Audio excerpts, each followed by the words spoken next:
Jamal Walker's story, a glimpse into the power of passion and perseverance. His story is an inspiration for anyone who's dared dream beyond their circumstances. Born in 1993 and raised in Leighton, East London, Jamal's path was not always paved with red carpets and film sets, yet fueled by an unwavering passion for storytelling and a burning desire to make a difference. He has carved his own path in the world of filmmaking. Jamal's creative spark ignited at a young age, inspired by his brother, Nicky Slim Ting, a fellow producer and director. Jamal found solace and purpose in crafting narratives. He witnessed firsthand the transformative power of storytelling, and that's exactly what he set out to achieve with his own production company, Walk with Walker Limited. Established in 2015. Walk with Walker Limited is more than just a name. It's a mission statement. It embodies Jamal's commitment to empowering others, a philosophy born from his own experiences. Having faced his own share of challenges, including the tragic loss of friends to violence, Jamal emerged with a newfound determination. He vowed to not succumb to negativity around him, instead choosing to illuminate a brighter path. Walk with Walker Limited creates opportunities for all generations. They specialize in crafting video content for both businesses and inspiring artists, providing them with a platform to showcase their talents. From short films like Scores, Breaking and Save Her to the recently released thriller The Visit, Jamal's work reflects his versatility and dedication to his craft. He is a multi-award-winning director. His repertoire extends beyond original content. He has also directed music videos. Additionally, his keen eye for detail finds expression in his photography endeavors. Jamal's dedication extends far beyond commercial success. He actively works with children in need, creating 4 films annually. These films serve as powerful tools, opening doors and igniting hope for underprivileged children. While Jamal possesses undeniable acting talent, his true joy lies in directing and writing. He finds fulfillment in guiding the stories from conception to culmination, shaping narratives that resonate and inspire. His willingness to support others is a reoccurring theme, whether it is mentoring young talent or collaborating with established names. Jamal thrives on fostering a collaborative environment. Jamal Walker's story is an ongoing narrative. He is an inspiration to the transformative power of perseverance. He is a beacon, illuminating a path for aspiring storytellers and offering a glimmer of hope to those facing adversity. As he continues to walk with his camera, his pen, and his unwavering spirit, Jamal promises to keep captivating audiences and etching his name in the ever-evolving world of filmmaking. You are locked in to the KMT podcast. Welcome back to KMT podcast. We are here today with Jamal Walker. He is the founder of Walk With, award-winning scriptwriter and director. Thank you so much for coming, Jam. Thanks for having me. How do you feel? I feel a bit nervous, but I'm all right. Okay, well, don't be nervous, okay? So I thought we'll get straight in and talk about how you decided to be a scriptwriter and how you got into films. So I've always wanted to do something with entertainment. Mm-hmm. I kind of started my career as a photographer first. Yes. And then I kind of developed into film. Mm-hmm. And I just love telling stories. I started telling stories through my images and my photography and then changed it over to telling stories through film. Okay. Yeah. And what age did you start doing that? Oh, I don't know now. That feels a long time ago. I must have been around 14 when I decided I wanted to take pictures. Wow. And then got my first camera. My mum bought me my first camera. That was fantastic. And then from then I started taking pictures and telling stories. Through the pictures? Through my images and trying to get across what I felt. Okay. And so all of that, you decided to get into that at such a young age. Mm. Where did the inspiration come from other than receiving your camera? Mm. What made you know there was a career in film, in photography? I grew up in a house that's full of creative people anyway. Mm-hmm. So my brother makes films as well. He does stuff. And he was a DJ first and he lived his life. Mm-hmm. And from seeing him be creative and seeing my other brother be creative and seeing everyone around us just be creative, it pushed me to do something in that kind of field. And then from there, I watched an old Jamaican film called The Shutters. Oh yeah, I know The Shutters. And Shutters changed my perspective on life kind of. And it's weird because everyone thinks, oh, it's such a gangster film, it's low budget, but it was really cool growing up in a Jamaican home to see a film in Jamaica, and it's reached London, and I'm watching it in London. And it's, oh my God, that's Jamaica. That's where I'm from, and it made me want to be a Jamaican filmmaker. Okay. And that kind of pushed me mostly to start doing more creative stories and doing fun things. Exactly. And subsequently, you are a Jamaican filmwriter. Yeah, Jamaican. British born, but Jamaican nevertheless, and Antiguan as well. Can't throw that out there. But yeah, just changed me. Okay. So Shutters was that film that gave you that insight.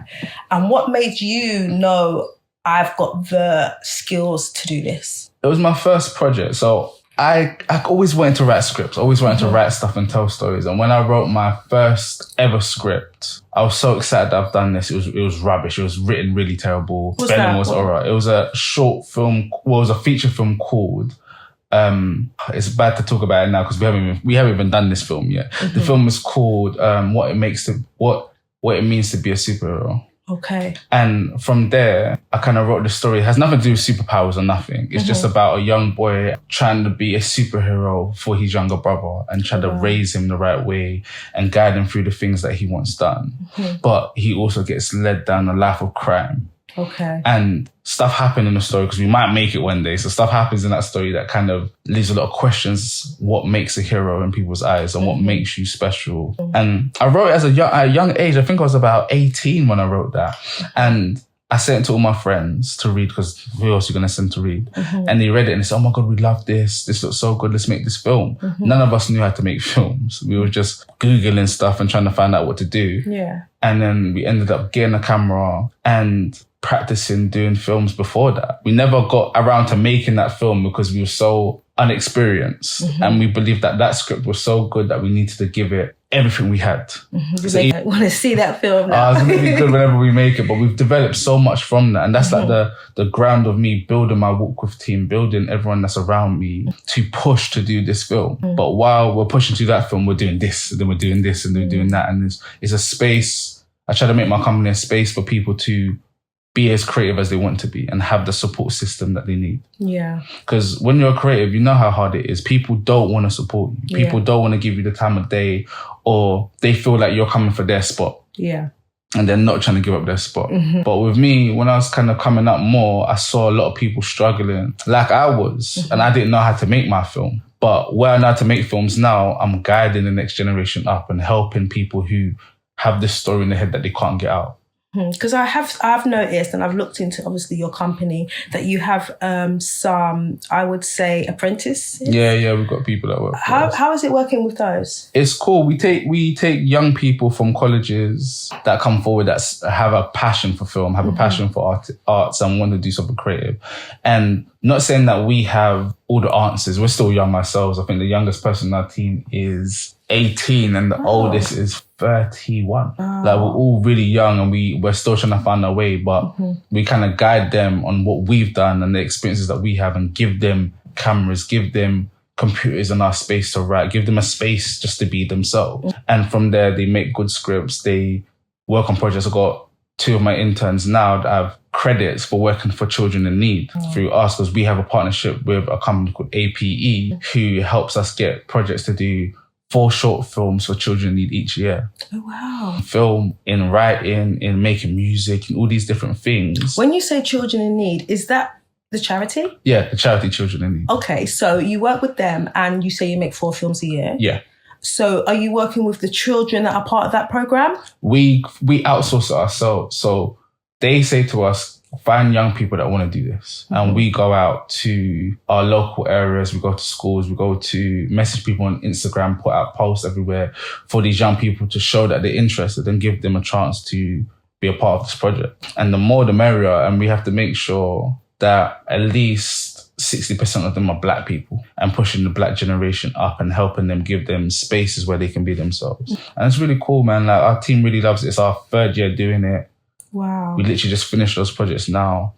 And yeah, it's just good. It's good times, man. We try to help everyone we can. And is that rewarding? Do you feel like that? Does that motivate you? Yeah, it shows me that helping others helps yourself as well. It helps push yourself up. It helps build a connection and a network between your own people that you trust. Because when you start going up, you realize in your network there's loads of people that fall out. Loads of people have kids and families, so they can't do what they could do before. Yeah. And you find yourself alone a lot of the time, still chasing your dream. But if you're able to keep building that network of younger people, of older people, of people from different areas that you don't know. Like a diverse background. Yeah, like you build your own world around you to help generate your dreams and their dreams too. Yeah. Wow, yeah. That must feel really rewarding. Yes, when it works, yeah. So obviously it's not always smiles and it's not always fun times. It's not always running on set, shooting stuff, writing fantastic scripts.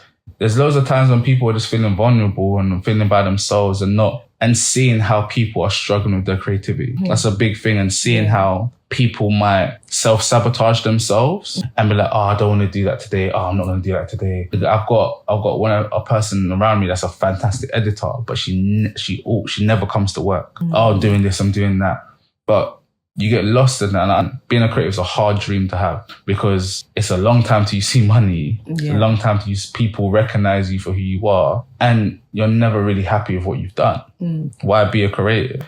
And I get that as well. Like certain times I go over my stuff and I think, nah, man, I can't put this out. Yeah. And then it's like, come on, Sash, like it hasn't always got to be perfect. Exactly. And that's one thing creatives always have. And it gives you that creative depression. Yeah. And that's one side we've seen a lot of people. A lot of people come and go. A lot of people come get what they want from us and go do something else. Yeah.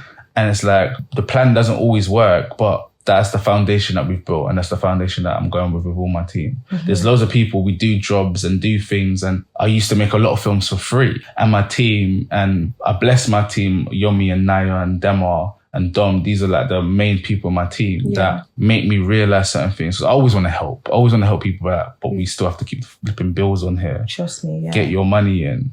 I'm like, oh yeah, but let's do it for cheap. No, because he's charging this, and we're charging this anyway. Don't do it for free. And it's like you need people around you to bring you back into realization that you can't always help and it can't always be yes, let's do it. And it burns yourself out. Because I do know that you do offer some services free. And I'm aware that obviously you have you have services that you charge for. The services that you charge for, what kind of personalities or kind of people are coming through?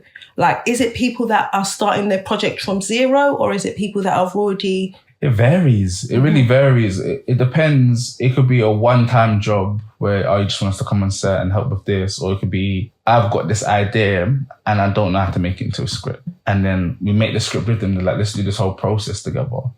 And then from there, it's like, all right, cool. But we need to talk about money now and work out what's worth it. Because what we like to do is that if we believe in the project a lot and we feel like it's a good thing to be under walk with, we will produce it. We'll make it with you. We'll just split the cost, whatever. Or we'll just pay for all of it like we do with our interns. We told them, make scripts. If it's good enough, we'll just make it. Give you some portfolio work. But if it's something that we absolutely don't like and we're just doing it for money, we're just doing it for money. That's how it goes sometimes. Yeah. Got to work out the balance and what works. What services do you have? Because I do know you got the script writing. Yeah, script writing. What other services do you have so that the people can know? Script writing, photography. We do acting classes now. That's like sometimes when we get some actors and we do acting coaching with Yomi. He's a fantastic actor. We do styling as well sometimes because we do shoot and style. Photography wise, do loads of different things. And it just depends because all of us are quite talented in most things. Definitely. And editing as well. We do editing as well. Single editing and logos. Anything media based, really, we kind of dabble in it a little bit. Yeah, excellent work. I think that's great stuff because I know that even like a few years ago, I called you up for help with a project and you came through and you were so sharp. And with your age, I was just amazed. Like I haven't seen it from a person of your age before to come in and say, right, Sash, it goes like this, and this. Yeah. And to me, I needed that. That confidence in you brought out the confidence in me. So do you get that quite a lot? Yeah, a little bit. A lot of people, I think, when you work with people, it's all about how you carry yourself. Impressions count more than anything. And I had people that work with me and they don't do such a great job, but they're such nice people. And from then you can build a relationship and kind of understand the person, understand the client, what they want and what they need. Everyone goes through a rough time on set. I don't know anyone that breezes through anything they're doing or breezing through any production or breezing through any project. Even the most experienced. You have struggles, but if you've got people around you that know what they're doing anyway and they can guide you, why not? Yeah, exactly. Why not help? Exactly, yeah. I have noticed I know you brought one out. You've done a new one recently this week, haven't you? Yeah, we did. That one was done time ago, but yeah, we released it recently. When did you film that? Oh, about half a year ago. Okay. Yeah, to be fair, I didn't direct that one. I only camera operated it. Okay. Because there's three writers in the team now. And that was the other writer's project. So what we do is we kind of go on a schedule. So it's like my two, then his two, then blah, blah, blah. We kind of do it like that. But it depends if we get casting for his ones or get casted for my ones and we just move stuff around. Okay. Yeah. In relation to casting, sorry to cut you, where do you find your actors? How do you cast? Because some of your other movie, the one that you did direct called... The Visit? Yeah. Excellent movie. I loved it. Like literally I was on my edge of the seat the whole time. Short movie, but to me that was a long movie. It was good. Like, where did you find the actors? And we actually just won an award for that film. Wow. Yeah, we just won the People's Choice Award at Hackney Shorts Film Festival or something like that. I love it. I've seen it on so many times because you said it is good film. Seriously, like how did you get inspired to even write a movie of that caliber? So the casting first, I'll tell you how the casting went. I don't really deal with casting anymore. I have final say, but my producer, Yomi, he understands me on a different level. He gets me, worked on multiple projects together, so he knows exactly what I want. And when I write the script, I give him the character descriptions, give them everything. After he reads the script and the character descriptions, he puts it on a website called Star Now, Backstage, and he used to do one called Mandy, but I don't think he does Mandy anymore. And then loads of people apply for it. And then he says, Jam, go through the list, see who you like the look of for the characters. Because people apply for one person, this person, or they apply for multiple. And then I go through it, see who I like the look of, the yeses, and then we send them a reading. And from there, they send the self-tapes in. And then I choose them to come down and then do a chemistry test. So I'll make them do the scenes together. I'll let them sit and talk for a little bit. Did another scene of chemistry. And how does that work? They look like they know each other from before. Yeah, you got to build chemistry. And that's one thing I think I specialize in is building characters that people can relate to. All your movies, the actors, to me. Like, it's like their life. Yeah, they're living it. And I feel like now you've explained that, I feel like that may be missing in some other movies. 100%. But it's a lot of time. And it's the difference between making money or making films for money and making films because you just love films. And I just love films. So I'd rather you do the project and you chill with us. You understand me before you just jump on my project. Because when we do rehearsals, I never just say, do that, change that. I say, how do you feel about that? Like, do you think your character would do that? So we can build a bond and make the character yourself. If a lot of people do make it strict and do it the way they want to do it, but the way that I do it is just to make sure everything's tight and neat. Because with The Visit, obviously the actors are urban. Yeah. I would say they're, of our era. Yeah. They look like a real couple, yeah, Jamal. They look like a real couple. Believe it. I thought, no, seriously, I had to check it out. I was thinking, they know each other, they know each other. So I'm so glad that you are able to, this is the making of a proper director. No, seriously, because I've been on other sets. I've been on movie sets. And that chemistry, without that, there's a block. Yeah, of course. So I commend you for being able to focus purely on that prior to even getting them on set. Yeah. They gotta look real. It's gotta be believable. Even like we're casting for my new project now called My Brother's Keeper, which is my first action web series. Wow. Yeah, that's really exciting. Yeah, it's really exciting. And we've just got a fight choreographer as well. Okay. Who just went off to go train with some of Jackie Chan's people and train them how to fight some scenes. So he's a black guy as well. Yeah, black guy. So I was like, what? Black guy? Cool, go do this. This is it. It's cool. So he's going to come on. We just got the final cast 2 days ago. Just came in. It was a really tough tough casting for that. We had to call them back twice. And then now we're just sorting that date so we can get them in the fight choreography and get that fight scene, because no one does that in the UK. No one does fun action-based stuff. Yeah. It's going to be cool. Yeah. That's what we need. And not just that, I feel like there is a come up of black actors and black movies, but like you said, that whole action thriller is techie. They're more based around, say, what would you call their movies that are... Give me a film, man. What film could I think of? Well, UK based recently. UK based. They're more like hood movies now. Or like, but what would they fit in? Not action. Would they fit in action? They'll fit in a bit of action. Maybe more crime. Yeah. A bit of crime. Fiction. Yeah. It's all fake anyway. So it's like, a lot of things are doing that, but you do get cool films like, have you seen Ray Lane? No. There's a film on Disney that you should see called Ray Lane. And it's a UK rom-com. It's a rom-comedy about these two people that fall in love, but it's a really good film. And it's a UK, it was out for like 2 weeks and then went straight on Disney. Wow. They grabbed it up quickly. That was a really good film. Wow. So is that how it works? Like when it comes to like Netflix and Disney and those kind of operators, would they see a movie that's already out and then they would grab it up? Or would it happen prior? Normally it gets grabbed up at film festivals. Okay. So I'm trying to work it out myself, to be fair, but the way that it really works is that you send it off to film festivals. Obviously, the bigger film festivals, the better. And if it's actually a good film, hopefully you wish it is a good film and it gets awards, are selected and people get to see it. And then more eyes will be on it. So then Netflix or Amazon will have their scouts at these film festivals and they'll choose films that might fit for them. And then you might get lucky. You might just know an agent that knows people at these places and send the film there. That's how we got lucky. Because my brother has his films there and his films are doing very well, he was able to link us up with an agent that saw my feature film and put my feature film on Amazon and Apple TV. Wow. And from that, we was able to kind of generate kind of like a look for the company. Because as soon as you get your films on Amazon and stuff and Apple TV and things like that, people put you in a different kind of level. Yeah, definitely. And then from then, hopefully, when we do our next feature film, hopefully it's more easier to get our films back on those things. Definitely, because you've already set the foundation. Yeah.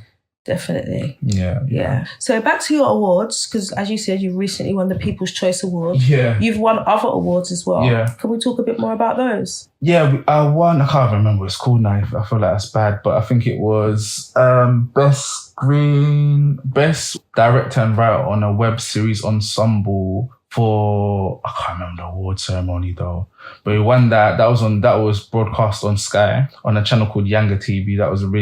That's a moment I'll keep in my heart. That was really deep. It was me, my family, and everyone watching it in the front room on Sky, and then seeing my film on Sky, getting votes, and then actually winning it. I don't think there's going to be a moment that beats that until I get like a massive award. But that was such a moment for like recognition between your family.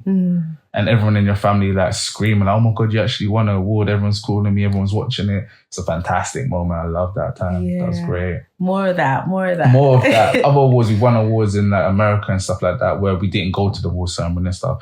And they messaged us and told us, oh, we won, and send us stuff and things like that. That's really exciting times as well. Yeah, it's cool because the way the film festival scene kind of works now, I don't know how the awards you get chosen by things, but the film festival is like, there's a website called Film Freeway, I think it's called. Film Freeway? What do you mean? On an app, you mean? No, it's just like a website. Okay. And this website, I think it might even be called Film Freeway now that I think about it, but it probably is. And then on that, you put your film in there, you put all the deals, and then you can send it to multiple film festivals at the same time. When you say film festival, sorry, we got to go back. Yeah. What's a film festival? It's just like a kind of competition where people just watch loads of films. Okay. And like you win awards there. So like the BAFTAs or something like that. Is that a film festival? Yeah, well, that's an award ceremony, but you'll get picked up from a film festival. Okay. So there's film festivals that make people see your film, and then you might get nominated for a BAFTA. Okay. So stuff like that. So you get these film festivals like the foundation for you to go to the next level and blah, blah, blah. As long as your film's good. If your film's rubbish and then you put into rubbish film festivals, then no one sees it. But then film festivals cost a lot of money as well. Must. Yeah, so it's like, if you've got like a good film and you want to put it into like 10 film festivals, depending on how good they are, it might cost couple thousands. Might cost a couple hundreds. Just depends which ones. But a lot of people will put into free ones. There's loads of free ones, but they're rubbish. And then you might put into ones that might be £10, £15 entry, £20 entry, whatever. And the more you win, the more likely you're going to win the other ones, because people like the film, so you can kind of judge it a little bit more better. Excellent. I just didn't know. I didn't know about the film festivals. And to me, when I hear festival, I see loads of people on the field. Yeah. I have to go back in my brain. Cinema setting.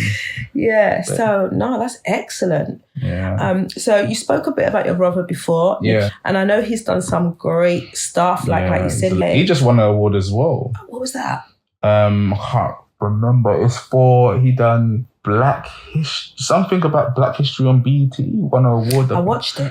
Yeah, I think he won an award for the second season. I think he just threw that in a group chat about 2 days ago. So big up him and Femi, man. Them lot work hard. They've been doing stuff. Yeah, so have you, along the line, been inspired by your brother and that project? I think I haven't been inspired by that, but Intent 2 inspired me a lot. Intent 2. Was you on set? I was on set. I got lucky.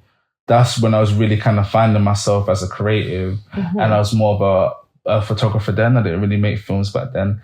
And I was getting really quite known in the photography world. And I was getting people, and people were seeing my work around. And where I was a young buck before, I didn't have to get brought on set. I don't have to come here, Jam's this thing, whatever. To the point where it's like, bring Jam, man. Jam's good. Jam can do that, blah, blah, blah. And then he, from the greatness of his heart, he added me to that production and flew me to Jamaica for 2 weeks. That's where we met as well. Yeah. And he flew me to Jamaica.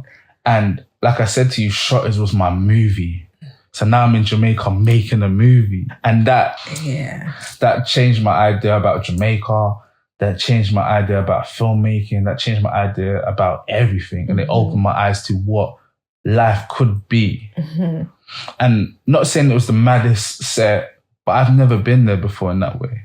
I've been Jamaica as a youth man, not as a grown man, going parties and then filming, going parties and going filming. And that's where I met Popcorn as well. And started working with him and doing his photography for a bit. And when he came to the UK, I used to shoot for him. And that's where that's where I proper chilled with Getz and became doing photography for Getz and doing some filming. And Getz flew me out to Germany as well to one of his shows. And that was fantastic. And now me and Getz is really cool, and I can call him and he calls me if he needs favors and whatever. And it's like, that one experience opened my eyes to so many different things and made me build so much different connections. And then from then, the ball hasn't stopped rolling. Definitely. You've stayed on your A game. Yeah, we're trying. No, but to me, it's inspiring. I know that younger people see you and want to be like you, because if older people do, the younger people definitely do. So seeing all that work you've done, and knowing how far you've come and knowing that you don't even feel like you've started, how is your future looking? Well, I hope bright. I think it looks bright. I've got so much ideas. There's so much scripts that we've been planning. Like I said, that project that came out yesterday, we done that time ago. So that's a distant memory to me. So when I didn't even know it was dropping, they messaged me and said, "Oh yeah, Jam, the film." I said, "What, the film's at?" I said, "Oh good, now we've got to promote it." But I've moved on. Yeah. I've moved on in my head. We've our show 4, our massive show 4 that's got 4 is doing up numbers. I saw 1 point something million. Yeah. So I think the first episode on 2 mil, and all the others are going up, and people want us to bring that back out, which eventually we're having production problems. Okay. We're having production problems with one of the actors. Oh yeah, because you need the same actors. Yeah. And this is what I was saying about the schedules between writers and our team.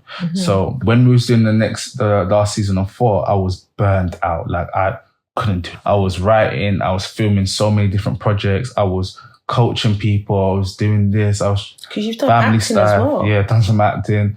I was doing so much things at the same time. My team made the choice to give me a break. Listen, chill. You're doing too much. I was getting really sick as well. It's important that you take that break. Yeah, I was getting really sick. Your immune system will run dry on a tired body. It was done. And then that's when I started suffering from sciatica in my back. So I couldn't walk. So I had a walking stick. Wow. And I was still doing photo shoots with a walking stick, going to clients' things, and my team went, "Nope, we're doing too much. I'm kind of a workaholic." And then my team was like, cool, take a break. We'll release this while you're having your break, and then we bring back 4. When we were filming the other project, while I was on break, things went horribly wrong. Things messed up, and then that project didn't even come out. So now everyone's just like, what's going on? And then by that time, the actors are doing something else and whatever. All the actors want to come back by one of the main characters, the girl character, and she's messing up the whole production. So now we have to try to recast her and hope no one really minds to carry the story on, or just kill off our character quickly. But where we've cut off, it doesn't make sense to just kill her character. So we needed to come back. But how does that make you feel? Like, just when it comes to those kind of hiccups, is it demeaning? Does it make you want to end the project, or does it make you want to push harder? It used to. When I was younger, this happened with the second season of 4, to be honest. We was having a lot of issues with the cast because they started to get famous from the show, and they started getting agents, and the agents were telling them other things and whatever. Yeah. But because 4 is doing well, even up to this day. Yeah, obviously, it's a web series. It's available to watch. Yeah. But yeah, it caused issues, and then I stopped. I said, "Bun it, I don't want to do it no more." Blah, blah, blah. And then people convinced me to bring the next season back, and now we're having another issue of cast. It's like, it frustrates you, because I just want that done. I've got so much other things to do, and people keep asking when you're going to finish it. But it's out of my hands now. Yomi's trying to sort out the producer, and from then, we keep going. But I'm going to keep carrying on doing the other stuff to keep myself busy. Definitely, most definitely. And we are doing a murder mystery event. Oh, okay. Yeah, I'm allowed to talk about it now. I wasn't allowed to talk about it, but we're doing a murder mystery event in October where people can come down and work out who killed someone. Okay. So I've done was it? No, it was an escape room, but it was on a murder mystery vibe. Yeah, on a vibe. No, this is murder mystery. You're with the actors. You're with the people that might be the murderer. Oh, wow. That's so exciting. It's going to be really, really fun. It's a 3-course meal and a performance. Wow. I need to be involved. Yeah, you need to come. Make sure you get your team together, because it's teams of 10. Okay. If you've got 3 people, 4 people, you join another team or whatever. Yeah. And I think we're charging £75 for the tickets, but you get a 3-course meal and a performance. And if you work at the murder, your team wins £150. So then your ticket works out to be like £50. Wow. So this is October. So how did you get inspired to do all this? Like, where did these ideas come from? I went to a murder mystery. Okay. And it was rubbish. And then I was like, oh, it wasn't rubbish. It was okay. But I knew I could do better. And I thought, there's a gap in the market for this. No one's doing this, and no one's doing fun experiences in London like this. I had to go out of London for it. I was like, let me do it. Let me make it like our stuff. And the script's done, casting's kind of done, and yeah, it's going to be so fun. So make sure you come down. Tell your sisters to come down, tell everyone to come down. Yeah, definitely. And have fun. Definitely. We're there. Yeah. You'll see it everywhere. When I start promoting it properly, you'll see it. It's called Silk's Last Stroke. Silk's Last Stroke. Yeah, it's about a painter called Silk. Okay. Yeah. Wow, Jam. Really cool. So when you say you've got so much things to do and you've got all these different ideas, like, I get it. We're cooking, and we're not stopping, because you don't know what's gonna make you that million. And if I'm having ideas and I know how to do it, I'm gonna do it. So looking into like your childhood, your lifestyle, and your age, hardly anybody's doing what you're doing. You'd be surprised, You'll be surprised. Well, I'm from the part where I'm from, in London. They ain't doing what you're doing, right? Yeah. So, like, what did you see in your childhood, in your teenagehood, that made you know, like, this is the path I want and not this one? Because with street mentality and how we grew up, it's A, B. It's the wrong road or the right road. Yeah, it's a tough road. So how did you know that you were on this path and you were going to stay on this path? Yeah. So just so people know, I'm only 30. I'm not, because I don't want people to think I'm 18 30 years old, guys. But I did get ID'd 2 days ago. I took my mum shopping, and then I got ID'd buying a Copperberg for her. The woman asked me for ID. That was the best feeling of my life. I get it. Look at that. I'm 30. But yeah, my childhood it was a great childhood. I love my parents. I love my brothers. And we grew up in such a loving home. Obviously, we lived in Waltham Forest. I lived in an area called Leighton, and loads of people was dying. Loads of people getting stabbed down the road. I had about, I think, 5 friends die in the same year. Oh. That was tough. Wow, that must have been an emotional journey. That was tough. But to what, murder? Yeah, all murdered. So how did you know that you were not going to go down this path? Hey, you know what? I don't know. And that's the thing. I can't give you an answer of how I ended up here, but just the grace of God and being blessed around people that care about me and want to make sure that I'm safe and putting me in the right positions. Because everyone has crazy stories.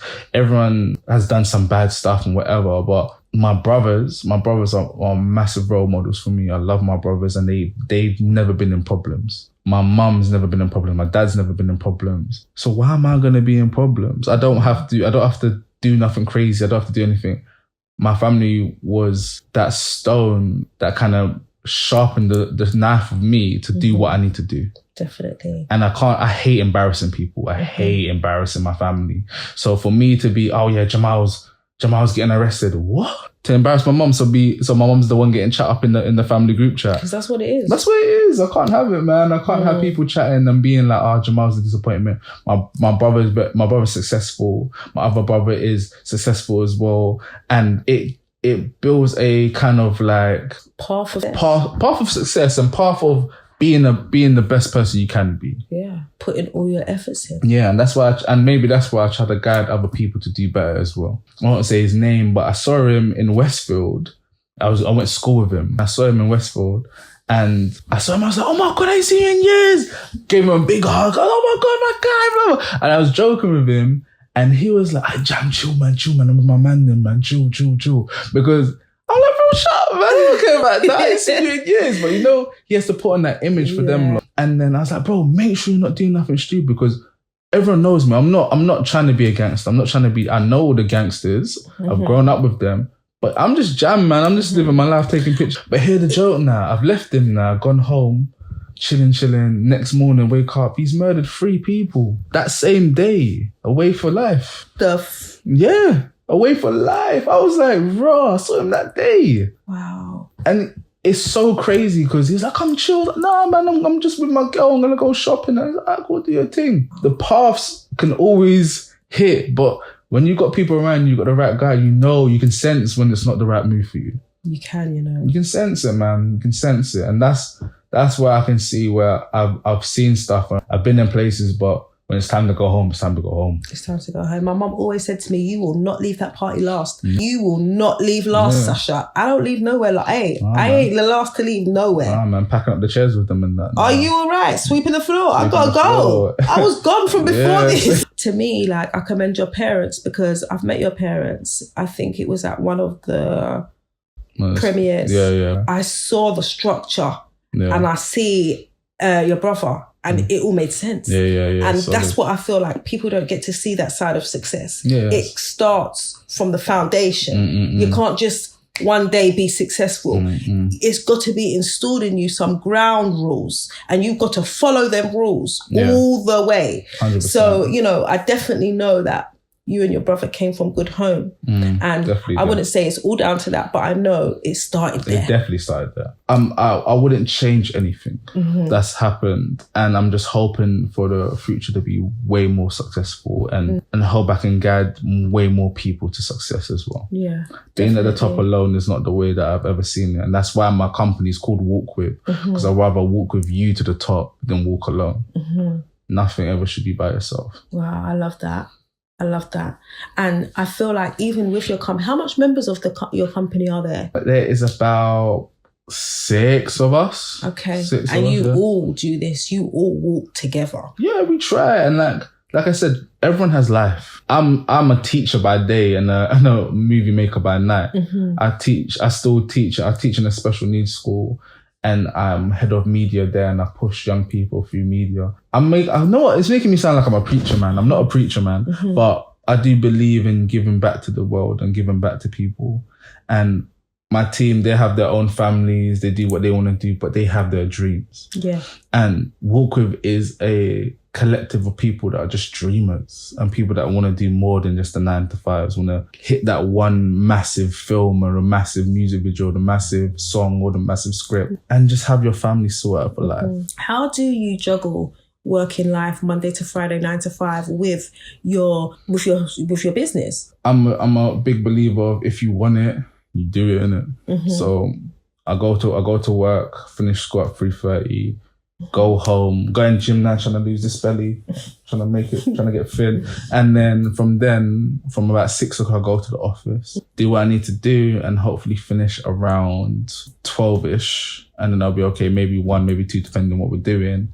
And just repeat to the formula works. Yeah. So do you feel like you have time for your family? Yeah. And your loved ones? Yeah, it used to be a big issue. Now, I take Mondays off. Okay. I don't go to the office on Mondays. Like I said, I was a mad workaholic. I really lived and breathed Walk With for a long while. And that made me really sick. So now I take breaks. I spend time with my family. I stay at home. I play PlayStation. I do these things to escape from this world. Because success and trying to make it's a lot of pressure, man. It's a lot of pressure on people, and it messes with a lot of people's mental state. Definitely. And that's what I think it was doing with me. It was messing with my mental state, wanting it so bad, chasing the fix of success. And when I took a moment to relax and realize how I'm damaging myself, it made me kind of think to take it easier a bit. But still push. And finding that balance is really hard. Yeah, it's really, really hard to find that balance of what is too much rest and what is too much work. Yeah, it is. But everybody is different, and every body is different. Yeah. So the amount of stress that you can endure and I can endure will be different. Yeah, of course. But the amount of work that we can put out will be different as well. Of course. And your work rate is phenomenal. You mash work though. You really do. Yeah, you mash work. Please, if you have time, check out my film called Package on Amazon. It's about these 4 young boys, and one of them gets a job for the first time, and it gets really, really crazy. So a comedy and a coming of age story. Please check it out on Amazon Prime. And if you have time, go check out our films on Walk With W on YouTube and subscribe. Support the mandem. All the links will be at the end of the show. You'll find them all there. So guys, follow, like and subscribe. Walk With. Cheers. I'm here with him directly, Jamal Walker. And he is excellent, as you can see. Oh, thank you. You're great. Thank you so much for coming to see us today. We really appreciate it. Thank you for having me anytime. And I'm definitely doing a catch-up one with you later on when, in a year's time, 2 years' time, whatever, because there's always stuff coming out. 100%. And I can't wait to see it all.